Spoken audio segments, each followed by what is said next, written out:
Welcome, everybody. It is my extreme pleasure to introduce to you today's speaker, who is going to be giving you an amazing talk about one universe, many nations, and the diplomacy of space. Allow me to say hello to Major General Charles Frank Bolden Jr. He is retired from the United States Marine Corps. He was the 12th administrator of NASA and the founder and CEO emeritus of the Charles F. Bolden Group.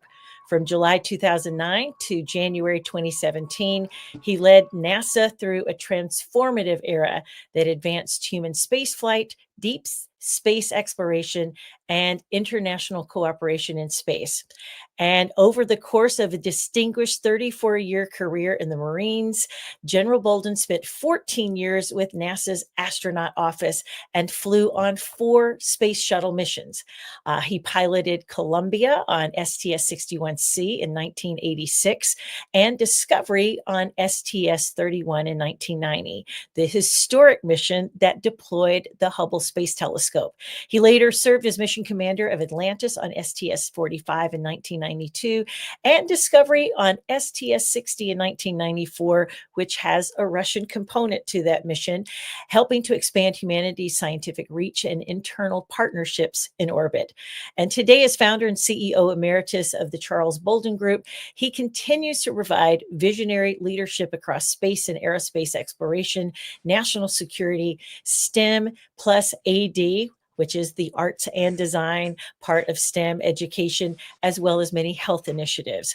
He's a native of Columbia, South Carolina, where his dad is pretty famous for being a coach, and a graduate of C.A. Johnson High School. General Bolden earned his Bachelor of Science degree from the United States Naval Academy and has a Master of Science degree from the University of Southern California. He and his wife, the former Alexis Walker of Columbia, South Carolina, are the proud parents of 2 children, retired Colonel Che Bolden from the United States Marines and Dr. Kelly M. Bolden, MD, and the delighted grandparents of 5, count them 5 granddaughters, McKaylee, Kyra, Talia, and Da. They also have grandsons Walker and Lennox. So please make welcome Major General United States Marine Corps, retired NASA astronaut, NASA administrator, mentor, and educator to the world, and even greater, my friend, Major General Charles F. Bolden Jr. Welcome, Charlie. Thanks very much, Janet. It's great to be here and phenomenal to be with all of the students and adults and everybody there in and around Moscow. It's been quite a while since I had an opportunity to come visit. I was there a number of times during my tenure as the NASA administrator working for President Obama, and I actually have a very close relationship with lots of the folk that are still there in Russia working in Roscosmos and around the space program. My very good friend and former crewmate is Sergei Konstantinovich Krikalev. Sergei today runs the human spaceflight program for Roscosmos, so he and I still try to stay in touch. I got an opportunity to watch his daughter Olga go from a young 4-year-old to now a gorgeous 20-some-year-old young lady doing business in Moscow. And we actually had a backup, Vladimir Titov, who was a colonel in the Russian Air Force and also a veteran of long duration space flight. Vladimir had actually been in space for 300 plus days and for a short period of time held the record for long duration space flight. Vladimir ended up flying a year after Sergei and I flew together, and then came back and spent some time before he retired as the vice president of Boeing Russia. So close associations with people in Moscow. And, I think the theme for our talk today, I try to emphasize all the time because I think as all of you there in and around Moscow know, we don't get along necessarily all the time on the ground. We're not very good in our conversations with each other. But I am always proud to tell people that space is a place that brings people together and really causes us to do things that we might never be able to do otherwise. And I think the primary reason for that is that we're on a common mission. We get to know each other incredibly well and get to call each other friends. And we realize that each of our lives depends on each other. and that makes for a very special partnership. So my partnership with folk in Roscosmos and the Russian people is something that's still very special to me. Frequently, people ask me, what was your most favorite of your four space shuttle missions, or which one was the most important? And my answer is always the same. I tell them, I don't have a favorite, and I don't think there's any one that I could say was most important. But I think the one that I cherished the most was, in fact, my last space shuttle mission, where I had an opportunity to share the shuttle Discovery with my crewmates that included Sergei Krikalev. And I say it was the one that was the most cherished because when I started out, prior or just when I found out I was going to be assigned to the mission, I was sort of like everybody else. The U.S. was the U.S. and Russia was Russia, and we didn't care for each other. And I made that very well known. And my boss said, "Hey there, just calm down." He said, "There are two Russian cosmonauts in town tonight." I was in Washington, D.C. And so I agreed to go and meet them for dinner. And we met at a friend of mine who was another astronaut. He and his wife, John David Bartow, he and his wife, Donna, hosted the three of us. Vladimir spoke not a word of English. Sergei was a very fluent English speaker. He was not a military cosmonaut, so he was a very unusual cosmonaut. He was an engineer who had spent years in the Mission Control Center as a flight controller before actually being picked up to go into the cosmonaut corps. He was a Russian aerobatics champion, though. He flew aerobatic airplanes, and he was really good at it. And I I walked in and grumpily met them. I don't know that I was all that friendly when, when I walked into the room, but when Sergei started speaking and he spoke in such fluent English, I decided, okay, listen. And I did, and our conversation almost immediately turned to the thing that meant the most to the three of us, which was our kids and our family. And at the time, as I mentioned, Sergei's daughter was 4 years old. Vladimir had a son, Yuri, who was 8, and a daughter who was 18, Marina. Marina had come ahead of the family to Houston, Texas, and had already enrolled in junior college because she wanted to become an international business person. And then I had at the time just a son and daughter. My son Che was had just come out of the Naval Academy, so he was a brand new second lieutenant in the Marine Corps, getting ready to go to flight school. And my daughter Kelly was still, as a matter of fact, still in college. She was Mhm. trying to finish up her time at Spelman and Georgia Tech in Atlanta, Georgia. And they had an opportunity to share my getting to after I decided I would accept the mission be- because that night at dinner I learned that there's no difference between us. We're all the same. And what we left that evening was our number one goal was to make the world better for everybody and to make it the kind of place that we wanted our kids to grow up in. So I'm kind of an emotional person, and you'll hear it in my voice every once in a while. But so that's why I tell people that that's the flight I cherish the most. We ended up bringing about 200 Russians with their families from Moscow over to Houston, Texas, and they lived there. We got found houses for them, and they lived and worked there for the entire time of our year in training, and then stayed over a little while afterwards to do all the post-flight activities. And our crew went over to Russia, visited Moscow and Star City, and everybody else got an opportunity to go up to. Then it was back to being Lenin, it had been Leningrad, but by then it was back to being St. Petersburg, which was Sergei's birthplace. And the Mhm. rest of the crew got to go, and I never got to go because my daughter Kelly we had dragged her to Moscow a couple of weeks before she was going to graduate from high school, and she was not happy that we had done that. But when we finally got ready to go back home, she wasn't ready to go. She had fallen in love with Russia and the people. So enough of that. But that's kind of my introduction to Russian culture and Russian people. Can A you lot, speak any Russian, I, Charlie, you know, after I all these cannot. years? I started to say spasibo when we came on, and then I said, "Well, let me not try to fool anybody that I can speak Russian. I don't want to embarrass me or the host." So we You know, tried. We tried really hard, but unlike today, where every single astronaut in the astronaut office in Houston has to learn to be proficient in Russian, writing, reading, and speaking, because we still fly on the Soyuz. And when we fly on Soyuz, we're a member of the crew, and everything on the vehicle is in Russian. the control center is in Moscow and they're speaking Russian. So the crew member has to be able to speak both. So I think you'll find on the International Space Station, crews are multilingual.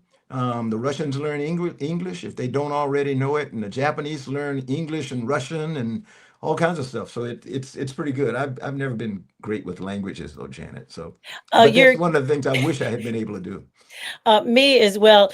Uh, You flew with, Hoot Gibson, and I so Hoot did. also, and then he, if you guys aren't familiar with his story, Hoot had to step down from the astronaut office because the Russians would only say yes to them docking to Mir if Hoot flew the shuttle and the everything.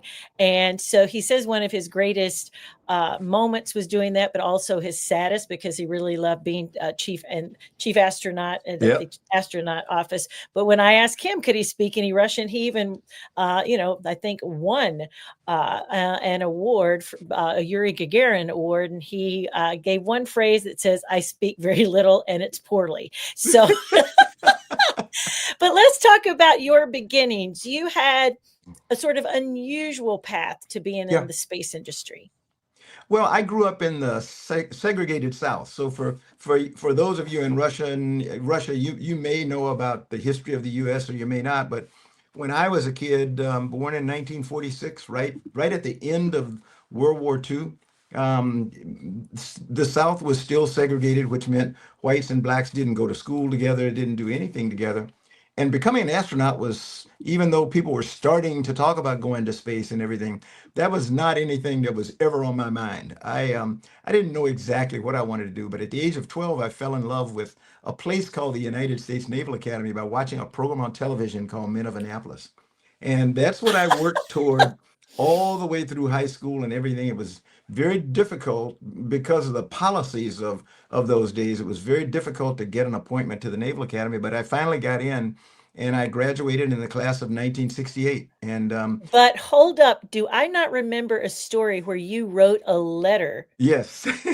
You got to tell that part of the Yeah. story, Well, Charlie. a part of growing up in the segregated South, it meant that to go to any of our service academies, and I don't know whether it's the same in Russia, you get an appointment or a member of the U.S. Congress or the vice president or president appoints you to go there as a student. And my congressional delegation, the two senators and the representative, refused to give me an appointment or consider me for an appointment because I was a black student. And but I had been talking to Vice President Lyndon Johnson for most of my time through high school. In my senior year in high school, President Kennedy was assassinated, and the vice president, who I was really counting on for an appointment, became president, and I wasn't eligible for a presidential appointment. And I was about to give up, and my mother, ever the optimist in my family, asked me if I was going to give up, and I said, "Well, I don't know what to do." And she told me to think about it, and so I went and I pulled out something that probably none of the students on this program will understand. I pulled out a typewriter.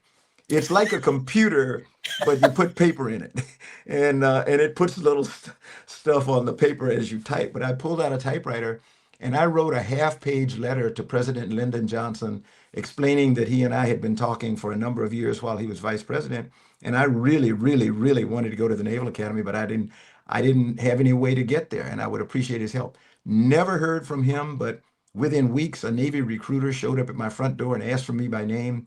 Several months later, he sent a retired federal judge around the country looking for qualified young men of color. They didn't have women at the service academies back then, but looking for qualified people who might otherwise not be able to get an appointment. And I got my appointment from Congressman William Dawson in Chicago, Illinois. So that's how I got to the Naval Academy. I went there, and there were only two things that I knew for sure, and they were what I was not going to do. I was definitely, by any circumstances, going into the Marine Corps because I thought Marines were crazy. Marines had the same reputation they have today. So I said, no Marine Corps for me. I'm going to be in the Navy, and I'm probably going to drive a ship or something. I really wanted to be a diver. I wanted to be what is today a SEAL, but I couldn't do it out of the Naval Academy back then. And the other thing I was not going to do under any circumstances, I was not going to fly airplanes because I thought that was inherently dangerous. And needless to say, as I went through my 4 years at the Naval Academy, the one person who impressed me the absolute most was one of my company officers who was very much like my dad. He was tough, but eminently fair. And he happened to be a Marine Corps infantry officer by the name of Major John Riley Love. And he was only there my first year as a what we call a plebe. But I remembered him, until the day he died. We became friends after I graduated. But because of him, I decided I was coming in the Marine Corps. I said, I want to be like Major Love. And I did, with the intention of being an infantry officer. Jackie, my wife, did not like that at all. She didn't want me in the Marine Corps anyway, and she really didn't want me to be an infantry officer. So she kept trying to encourage me to go to flight school, to go to Pensacola. And I said, I don't want to fly airplanes. And we went back and forth for months. And when I was going through my initial officer training, I found out I did not like crawling around in the mud. So I was not, that was an indication I was probably not going to be a very good infantry officer. And I finally gave up, and I went to Pensacola, as my wife had suggested. First time I got in an airplane, I fell in love with it. And so I went from not wanting to be a Marine to being a Marine because of Major Love, not wanting to fly airplanes, but flying airplanes because I didn't want to crawl around in the mud. And To because being of pilots for the space for, shuttle. exactly. But during my time training to earn my Navy wings, one of my best flight instructors was another Marine by the name of Pete Field, who happened to be a test pilot. And all we talked about when we flew together was what this thing of being a test pilot was. And he explained to me the reality of it. He said, it's not a scarf hanging out the cockpit of an airplane. It's really hard. It's very demanding and very precise flying. And that was right up my alley. I liked that. And so I decided I was going to be a test pilot. So for my first 6 or 7 years as a pilot, I was applying over and over and over again, and being told no. And then finally, what I thought was going to be my last attempt, I got picked up to go to test pilot school, and I did. And it was when I was in test pilot school that NASA selected the very first group of space shuttle astronauts. And there were 35 of them, and it included the first people of color. There were three black men, Ron McNair, Fred Gregory, and Guy Bluford. And there were six women, among them the most famous, probably the late Sally Ride. And then Kathy Sullivan and Ray Seddon and others. And you know Ray because she lives down in Murfreesboro. And so, not having any interest in the space program whatsoever, but knowing that there were three black men there, I just wanted to meet any of them, all of them if possible. And ironically, about 3 or 4 NASA T-38s flew into my base in Maryland for a reunion. And out of the back seat of one of them stepped this young black guy with a beard and glasses. He looked very academic, and he was. He was Dr. Ron McNair, had a PhD in laser physics, and really smart. And he had been born and raised about 42 miles from me in the segregated South. And but unlike me, he had always wanted to be an astronaut, and his family says he would not be deterred. That's all he was going to do, and he ended up being selected in the first class. And we talked that whole weekend. And when he got ready to go back to Houston, he said, "Hey, are you going to apply for the space program?" I said, "Ron, not on your life." And he looked at me. He looked at me real strange. He said, "Why not?" I said, "Ron, they would never pick me." And I was serious. He said, "That is the dumbest thing I ever heard." He said, "How do you know if you don't ask?" And it embarrassed me. It made me feel about this big. My mom and dad were school teachers. They were my school teachers. My father was my high school football coach, not football like they play in Russia, but American football. And and they had always said, you can do anything you want to do as long as you're willing to work and study, and never, ever, ever be afraid of failure. Don't ever let anybody tell you what you cannot do. And I'd forgotten that. And so Ron embarrassed me when he went back to Houston. I went home and I told my wife Jackie, I said, this is probably crazy, but I'm going to apply for the space program. And I know I don't stand a chance of being selected, but I did. And I got nominated to NASA by the Marine Corps and invited to come to Houston to interview. And I ended up being selected in that second group of space shuttle astronauts. So that's how I got into the program. So for the students in the audience today, I would say, don't ever let anybody tell you what you can or cannot do. You can do whatever you want to do. I'm certain that if Sergei Krikalev or any of the Russian cosmonauts came into your classroom and said something to you, or came into the American Center in the embassy, they would probably tell you the same thing, because a number of them with whom I've worked and that I met did not grow up with their lifelong dream becoming astronauts. Or cosmonauts. They kind of zigged and zagged and worked their way and found out that that was something about which they could be passionate about, trying to make the world a better place, trying to do lots of science and discovery on and off the planet. And they probably came into the program the same way I did. So for all of you, don't ever let anybody tell you what you cannot do. You can do anything you want to do. And if any of you guys have seen, there's a meme on social media that says the path to success, and it's exactly that zigzag Charlie's talking It's about. It's ziggy kind of zag. like up the hill, the Sisyphus is pushing the rock there, and then it falls back. You're around the mulberry Yeah, bush, and inevitably leading you to where you need to be. But when you were an astronaut, you flew those 4 space shuttle missions. yeah, I know you don't have a favorite, but of that, I guess the one that sticks out also is yeah. that the first mission landed 10 days before the Challenger Challenger. Yeah, disaster. yeah, So it put all future missions yeah, potentially in danger of happening or not happening. And then the second one, you deployed the Hubble Space Telescope. yeah, John Grunsfeld was on there. Talk about a little bit of those yeah. first early missions. Yeah, Janet, you're right. And yet my first flight was in January. We launched on January the 12th, 1986, and we landed on the 18th. And 10 days later, my crew was in our last day of debrief from my mission when we took a break to go watch Challenger with my very best friend and my mentor and role model, Dr. Ron McNair, on board for his second flight. Mm, And shortly after liftoff, we saw the vehicle disintegrate, and I mean, we were all stunned. And I just prayed that we'd see the vehicle fly out of all this fire and smoke, and that they'd get back to Earth, and we'd be reunited again. But it didn't happen that way. And I would say it presented a serious challenge for me right at the beginning of what I had hoped would be a career in the astronaut office. And I think most of us went through the agonizing decision of, do we stay or do we leave? mm, And ironically, I tell people all the time, it took me about a nanosecond. It didn't take me very long to decide I wasn't going anywhere. I was mm, staying. And my reason for staying was the fact that Ron would kill me if he knew that his death had frightened me or had caused me to leave something that we both believed in so much. So I decided that I owed it to Ron and to everybody else who had faith in me to hang in there and go fly again, because I had already been assigned prior, because the program was backing up a little bit. I had already been assigned to my second flight, the Hubble Space Telescope mission, so I knew that was coming up. And so I said, I'm not going anywhere. And I talked to my family, and they all agreed that we would stay, and we did. We got through the grieving at the loss of Challenger, and then started training for Hubble. And when we resumed flying again, we were not the first flight, but we were one of the early flights after the accident. And that was an absolutely incredible mission. It was, I say I don't have a favorite, and I don't, but when I talk about missions that were incredible in terms of overcoming adversity, Hubble was it. We always do. I tell people astronaut training is nothing but disaster training. Nothing that you have 2 times that you go to the simulator in the year or two or however long you train in when everything works right. Only 2. And that's the very last time you go to the simulator and go through a launch practice. They don't bother you. They just let you go into space unabated, and you get a chance to see what it's really going to be like, hopefully.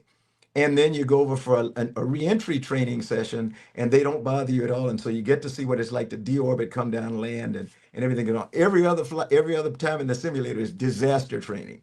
So we were you're very, very, very well trained for all kinds of things to go wrong, to include with the payloads that you happen to carry. And Hubble was this giant 25,000, 30 some odd kilogram satellite, telescope that we had in the payload bay of the shuttle. It was the length of about a school bus and a half, and almost as wide as that. And it just fit in the payload bay. And we had trained tirelessly for probably a year and a half before the mission. And it was very simple. Steve Hawley was the mission specialist who was going to control the arm that was going to be used to lift Hubble out. And it was a matter of him just flying the arm over, grappling the telescope, and pulling it up, just pulling on a control in the cockpit that would cause the arm to just lift the Hubble Space Telescope out of the payload bay.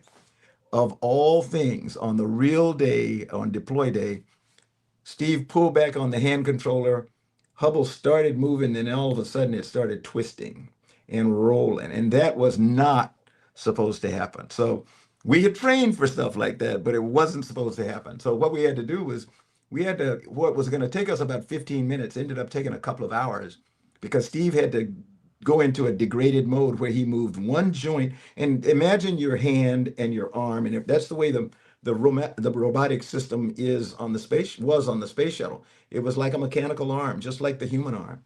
And so he had to move the wrist once to get it straight, then move the elbow to pull it up a little bit, then use the shoulder.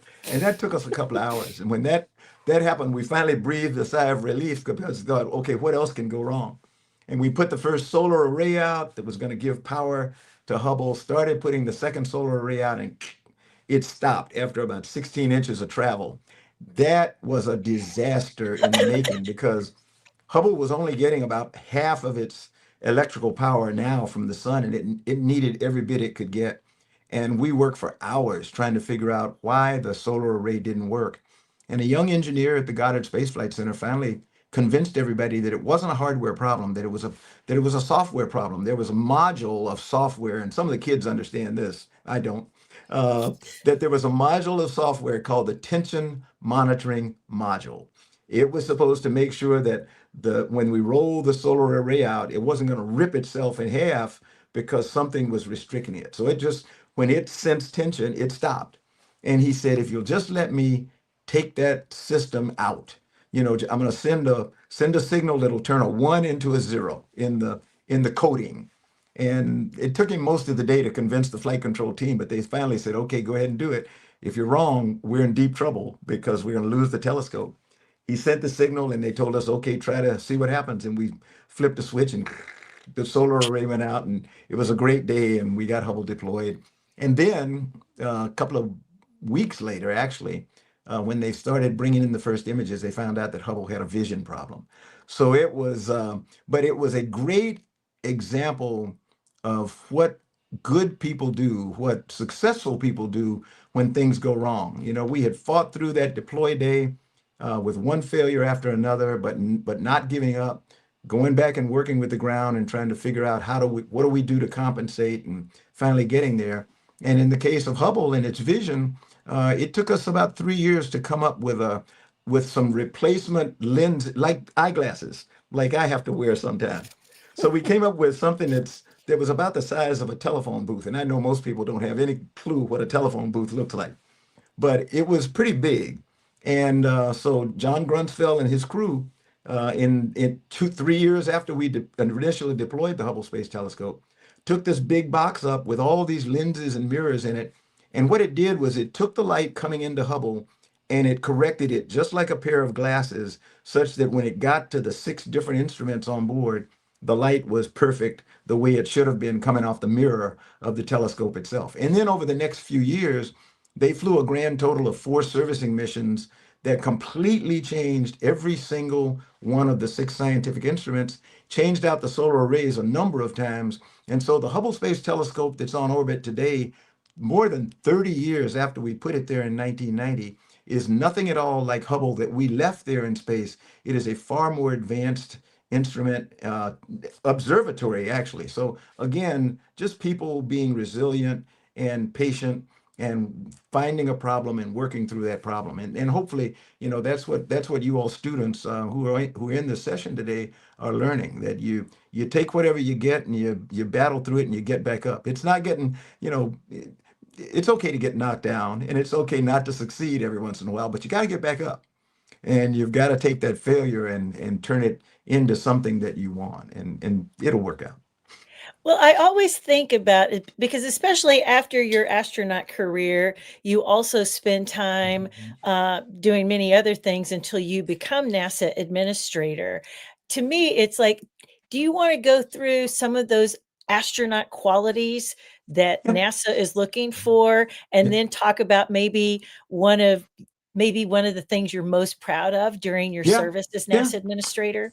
I came into the astronaut office. I had been a test pilot, a military test pilot, but I was halfway through my career when I left to go. I think I had been in the Marine Corps for 14 years at the time that I was selected for the astronaut program. And then I spent 14 years, 12 years before I went to the astronaut program. And then I spent 14 years in the astronaut program. And, I wasn't even thinking about going back to the operating forces of the Marine Corps. I was still on active duty, detailed or loaned to NASA by the Marine Corps. But when I finished my time there, people always ask you, what do you look for when you pick an astronaut? I don't know. But having been on selection boards, I think what we're looking for is people who are very competent technically, very comfortable communicating, and that's probably the number one thing we're looking for is people who are good communicators, who can explain things to people and help them understand them as best possible. But also people who have had operational experience. One of the requirements is 3 years of operational experience. So a test pilot, somebody who's gone through graduate school for 3 or more years and has earned a PhD degree, those kinds of things. Somebody who's gone out into industry and has worked as an engineer or a scientist or a program manager or something like that. They look for 3 years of operational experience as the primary thing that they're looking for. But then I think, again, they're looking for somebody who's comfortable on their feet, who can respond to unexpected questions, will not try to BS people, say, I don't know when they don't know, but we'll figure it out. And my training at the Naval Academy prepared me eminently, to apply for and to become an astronaut. Because there, we used to have a saying that we were taught our freshman year. If you don't know something, just say I don't know, but say I'll find out, sir. So that was, and you said a lot of I'll find out, sir. I'll find out because you almost never knew the answer. So it was always I'll find out, sir. And then you scurried off to your room and found out and came back. And that's kind of like life. You're not expected to know everything, and even if you think you know everything, you don't. So Mhm. it behooves you to learn how to say, I'll find out, sir, and go off and get an answer or put together a group of people. And that's the most important thing that I learned both in the Marine Corps, I mean, at the Naval Academy, in the Marine Corps, and in NASA, is that we don't get a lot done if we're not working in cohesive groups of people. Almost everything in life is a team effort. And so we learn how to really rely on each other. I mentioned the fact that the thing that sold me on Vladimir and Sergei the night I met them and made me completely change my mind about wanting to fly with the Russians was the fact that we were all thinking about the team, about society in general and about our kids and what we could do working together to make life better for them. So those were lessons I learned starting in my home, from my mom and dad. They had always taught my brother and me. They always taught me to take care of your people. That was the way they put it. You're going to be having someone for whom you're responsible, and your job is to take care of them. Don't worry about yourself, but take care of your people. And that became my leadership mantra all the way through the Marine Corps and NASA and everything. And I really believe in that. You make sure your people are okay, that they're getting fed, they're being kept warm and all that kind of stuff, which is what you run into in the military, when you go to combat. And I think that stands you in good stead. So those were some of the lessons that I learned that carried me through my time in the astronaut office. And then when I left, after my last flight with Sergey, I came back to the operating forces of the Marine Corps. I started out at the Naval Academy, my alma mater, as the deputy commandant of midshipmen, sort of like the vice dean of students. And there again, my job was to now take care of all those midshipmen who were like I used to be when I was young and naive and snotty nosed. And I was trying to take care of them and keep them from giving up on themselves and successfully get through the Naval Academy. And then my wife and I went all over the world after that.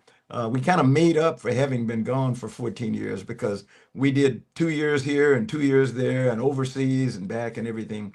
And I finally retired after 34 years, having commanded the 3rd Marine Aircraft Wing out in Miramar with airplanes all over the world and about 18,000 plus Marines and sailors all over the world. Had an opportunity to visit them and just enjoying it, just being around them. And then at what point I guess, was it after you were done in Miramar that then that's when, you were asked to be NASA administrator? When I retired from the Marine Corps, Jackie and I were trying to decide where we wanted to live. we wanted to stay in San Diego, but we didn't own a thing. And San Diego is very expensive.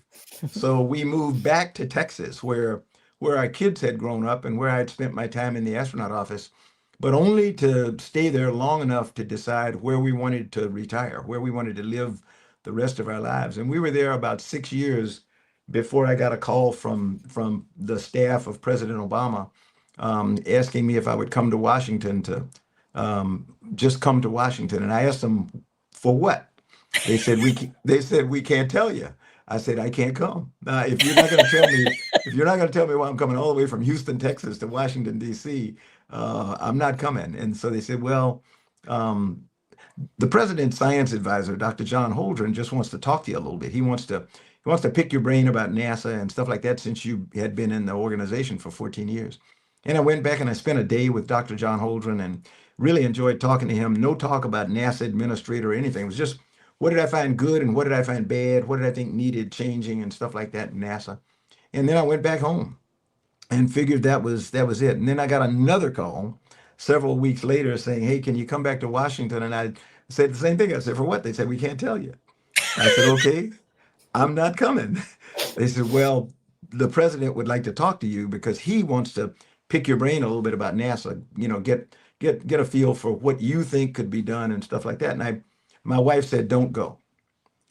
Jackie. I said, "Jackie, I want to meet President Obama." She said, "Don't go." She said, "Because he's going to ask you to do something and you don't know how to say no." And I said, "I promise you, I will not say yes to anything. I'm just going to listen, but I just want to meet President Obama." And so I went back and spent a very short period of time with him. Our interview lasted about 25 minutes, I think. He did most of the talking, and I was mesmerized just being in his presence and everything. And he didn't ask me about doing anything, so I was off the hook for that. He thanked me for coming, and we disagreed on some stuff that he wanted to do for NASA, and we agreed on some stuff. But he thanked me for coming, and I went back home to Houston and told Jackie, "Okay, we can get on with the rest of our lives now." And I got another call, a third call, several weeks later saying, "Hey, can you come back to Washington?" And I said, "Okay, you know the drill here. For what?" And they said, "Well, the president's decided he wants to nominate you to be the NASA administrator. And we need to get you back here to go through a lot of preparation for your hearings and before the Congress and everything else like that." And I had a meeting of my family and everybody said, "Oh, what the heck? Yeah, it'll be neat." So I decided to at least take him up on the offer. And I came back and successfully got through my interviews and my all the votes in the Senate. And that's how I became the NASA administrator. Amazing story. We do have a question from the audience, Yeah. and maybe this can it's like, what was the most challenging part of training for your missions? Oh, it depended on the phase of training I was in. Training for my first flight was incredibly difficult for me because the shuttle is a very, very complex. It's an aircraft. It's a glider when it comes back from space, but it's a very complicated, multiple systems and multiple redundant systems. And I was really struggling with the electrical system of all things. That had been my major at the Naval, my major course of study at the Naval Academy, and I was really having trouble with all the electrical systems on the shuttle. And I remember Hoot Gibson was my first commander, and I remember going to Hoot. We were about 6 months out from flight, and I was getting depressed. I mean, I said, "Hoot, I don't know whether I'm going to learn all this stuff." I said, "This is just, I've never seen this volume of things that we have to know," because we only had two pilots on the vehicle. And we divided the systems up. And as it worked out, the commander, which was Hoot, who's in charge of the mission, has two systems to worry about. The pilot, the guy like me, the first time flyer, had everything else in the vehicle to worry about. And so he said, "Look, I've been there." He said, don't give up. Just keep plugging away and things will come to you." And he was absolutely right. A few weeks later, it was like bing, the light bulb went off. And I started really understanding what was going on, asking some of the instructors and all that kind of stuff. And I never had trouble after that on that flight or any of the other flights. So I would say early on it was just learning all the systems in the space shuttle. Then later, when it came time for me to be a commander, my third and fourth flights, I was the commander. So I was the person responsible for the safety of the crew and the safety of the vehicle. And I was reminded once again that I was in charge, that my most difficult challenge was going to be the people, the crew, the training team, because you have all these disparate personalities, and your job is to meld it all together, into a cohesive team. I had to work with the lead flight controller, the lead flight director, the trainers, because everybody had their ideas about how they were going to get us prepared for flight. But I felt I knew my crew, and so we would work on the sequence of training that we did, the pace of training, and everything else. So I learned that the thing that was gonna be my biggest challenge for the rest of my life was, how do you deal with people, and how do you help them deal with change when it comes in. Nothing could have been more valuable to me than go through that training as an astronaut, particularly as a commander, as to when I finally accepted the job from President Obama and came to NASA and had to actually invoke some massive change, dramatic change, because we retired the space shuttle program, changed to commercial provision of all of our spacecraft and everything. That did not go over well with the NASA employees, people who had spent their entire life working shuttle. They weren't ready to leave that, and so you had to figure out ways to explain to the team, here's where we're going. And I love exactly. I'm like you. I grew up on shuttle. This is all I ever flew. I was there from the beginning, before we flew, until now, and we're all going to put it on the ground together, and then we're going to go to the next phase, so we can go back to the moon and then on to Mars. And but I found dealing with people and trying to help them understand the critical role that they play as members of the team. That was the next big challenge. I always love what astronaut Nicole Stott says. She goes, "You can't be a good crewmate here on planet, or you can't be a good crewmate in space if you're not first a good crewmate here on Ab- planet Earth." And so Absolutely, maybe that's absolutely. the challenge for all of us to Yeah, take away from that great story, is that always be considering how you can create that team. A couple more questions are coming in. Are there ways to become involved in space programs if you are not an engineer? yeah. As a matter of fact, I am a big recruiter of non-engineers. We have to have people in the STEM fields: engineers, scientists, mathematicians, all that kind of stuff. But the people who really enable us to get our jobs done, and that is things like convincing Congress that what we want, what we're asking money for, is worthwhile and is going to be valuable to the nation and the world, are communicators. So we look for people who are from. We didn't have anybody. When I became the NASA administrator, social media was not a big deal then. This is, you got to remember, social media is relatively new. So this was 2009, and Mhm. I came in, so we had to find a lot of young people out there who were savvy on social media, and help us tell our story, because we just don't. Engineers and scientists don't tell stories well, and we needed people who could talk for us, who could write for us, who could do that kind of stuff. Graphic artists. Uh, if you think back on the NASA missions that most excited you, it's probably some of those that came out of places like JPL.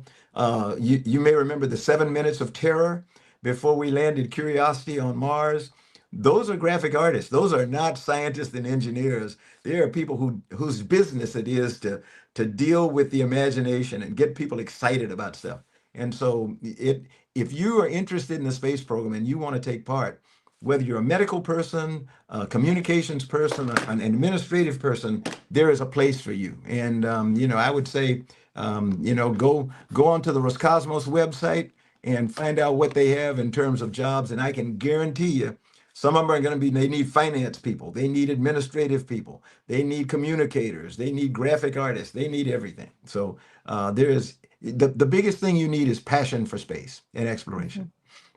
I always think about the chefs for space, and that's the Ooh. one question I always like to ask. Did you have a favorite thing that you ate while in space? I did indeed. Now that I don't have a lot of favorite things, but food I do. I love to eat, and our food was superb. We didn't eat out of tubes and stuff like that. That day was gone. The dietitians kind of they let us sample different foods that were available, and if they didn't have it in their menu of things, they went out and tried to figure out how to make it. So my favorites were shrimp cocktail. I mean, jumbo shrimp with horseradish sauce and stuff. And what they did was they prepared it on Earth, and then they dehydrated it. They took all the liquid out, and so that they could put it in small packages, not freeze dried, but sort of like freeze dried packages. And when we got ready to eat on orbit, we just put it into a water dispenser, put about 2 or 3 ounces of water in there, let it sit for a few minutes, and it rehydrated. It took the water back in. I love shrimp cocktail. I love any kind of fish. And it was usually all the meats were pre-prepared, whether they were baked, fried, you name it. And then they were wrapped in foil wrappers and sealed so that they didn't get any bacteria, then irradiated to make sure that any bacteria that may be around was killed. Foods that like green beans, vegetables, rice, that kind of cereal, that kind of stuff was packaged in little 4-inch square containers. Yeah, again, added a little water to it to make it, whatever kind of gravy was in there. It was powder. So if it was cereal, there was powdered milk, and you got that. And then you pull the top back, and Newton's law says a body at rest stays at rest unless otherwise acted upon by an outside force. So although we're floating around in space, that food isn't going anywhere. You just gently remove the cover, and you can let it sit there in midair. You can Velcro it to your uniform or whatever you want to do.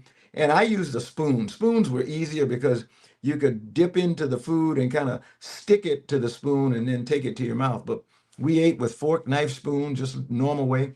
Meats, we generally kind of took a pair of scissors, opened up the foil wrapper, and just squeezed it out like a popsicle and ate it right out of the foil wrapper with the juices coming out and everything. You just didn't want to get juices all over the cockpit. Liquids didn't behave, so for our drinks, again, you put water, cold or hot, into a container that had some powdered mix for milk or flavored drinks or stuff like that, and then mixed it up the best way you could. No shaking it because gravity wasn't there to help you out. So you had to figure out ingenious ways to get your stuff dissolved. And then you put a straw in it, much like the little kids' drinks that we give to our kids today, and they drink through the straw.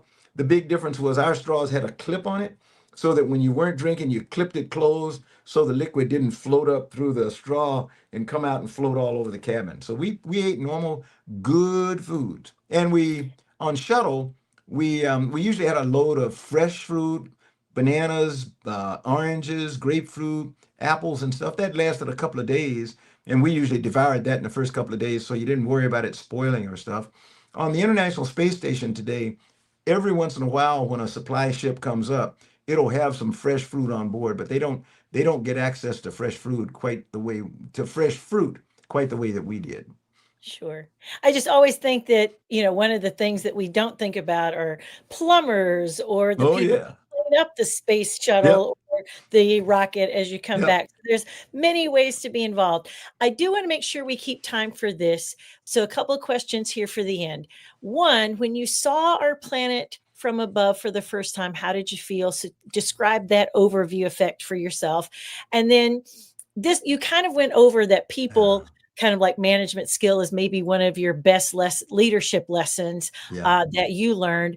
And then maybe follow up how you felt about seeing the planet with any life advice or best Yeah. quote you Yeah. have for the students watching. Well, some of you will remember I said earlier in my time with you that I'm a very emotional person. And about 15 minutes into my first flight with Hoot, our orbit took us. You're just going around the Earth in a circle, but because Earth is tilted on its axis, then it looks like you're going in this elliptical up and down across the equator. And we were on our way down, coming over Europe, and I could look out and I saw this what looked like a giant island in front of us. And after just a few minutes, I realized that giant island was my home continent of Africa, where my ancestors had come from.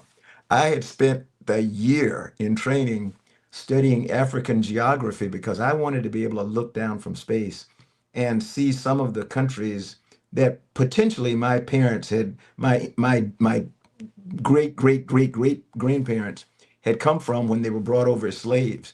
And I mean, I literally teared up when I saw the continent because I'm not sure why I thought I would see these lines that would help me tell one country from another, but there were no demarcations down there to let you know one country from the other. It was just the most beautiful thing I'd ever seen. Just the continent itself and the colors and everything, all just blending together, looking so peaceful. And I have a slide that I use quite frequently in my presentations, and it's a slide of a major portion of the Middle East. It's northeastern Africa, um, southern Israel, Jordan, the western part of Saudi Arabia, one of the most violent parts of the world. And from space, it looks unbelievably serene and peaceful. And it just, I mean, I sat there or floated there literally in tears, trying to figure out how in the world do we allow ourselves to treat each other the way we do and not get along and not take care of this incredibly beautiful planet? So just like now, that was my very first reaction about 15 minutes into my flight, and then I composed myself, and because we had stuff to do, and I Mhm. went on to do that. But every day, you're going around Earth once every 90 minutes. So you see 45 minutes of daylight, 45 minutes of darkness, sunrise and sunset every 45 minutes, and every single one is breathtakingly beautiful. No two are alike because usually, you're over a different part of the world every time the sun comes up or goes down. Um, I just, it is, there is, I use the word awesome to describe the way Earth looks, and that's inadequate. But that's the best I can do. It's this planet on which we live is absolutely incredible, and it looks from space the way that I think God intended it to be, the way He intended us to get along as people. Like you said, Nicole said, play nice down here, have our differences, but learn how to settle our differences in an amicable way, and not to destroy the planet and destroy each other in doing that. So that was kind of the life lesson I had from my very first mission. And I think I knew that instinctively from, again, what my mom and dad had always taught me about never judge anybody, never try to guess somebody's motives. Just accept them as they are and work with them. Let them know who you are and what you can contribute, and then go on. Don't try to remake them, and don't let them try to remake you. But um, s- going to space just reemphasized all those lessons I had learned from my childhood all the way up, learned in my church and my school and everything. And it's all about people. You realize that this is the only planet we have. That's the other big lesson. I talk to a lot of people who listen to Elon sometimes, Elon Musk, talk about a one-way trip to Mars, and I said, don't even think about it. you know, don't let anybody convince you that you want to go on a one-way trip anywhere. We actually need for people to go to Mars to help us understand what's there, whether there's life there or has ever been there. But we've got to have them come back because we need, go back to my storytellers.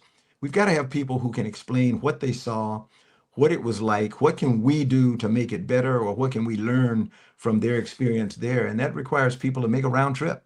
And then the other thing is, I think everybody ought to get an opportunity to go to space because it changes your whole perspective on the planet. This is sort of the overview effect that Frank White introduced and talks about a lot, where it's sort of like an out of body experience where you realize, in my case, I realized how insignificant I am.